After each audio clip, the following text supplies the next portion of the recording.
शिर्डी येथे दिनांक 3 फेब्रुवारी रोजी पहाटे घडलेल्या दुहेरी हत्याकांडाने शिर्डी हादरली होती। पोलिसांनी सदरच्या घटनेनंतर चक्रफिरवत एका आरोपीला ताब्यात घेतले होते, तर दुसरा आरोपी पोलिसांना चकवा देत फरार झाला होता।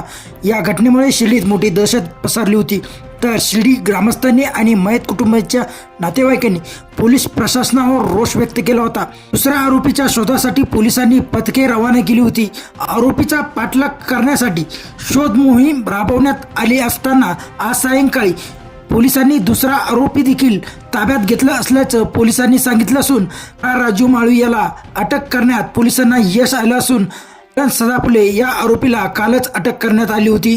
सदरच्या हत्याकांडाचे प्राथमिक कारण पोलिसांनी सांगितले असून आरोपींनी दारूच्या नशेत हत्या केली आहे अशी प्राथमिक माहिती पोलिसांनी तपासात दिली आहे। दुसऱ्या आरोपीला पकडण्यासाठी पोलिसांना मोठी कसरत करावी लागली आहे। आरोपी हा लपून छपून वावरत होता असं पोलिसांनी माध्यमांना माहिती देताना म्हटलंय।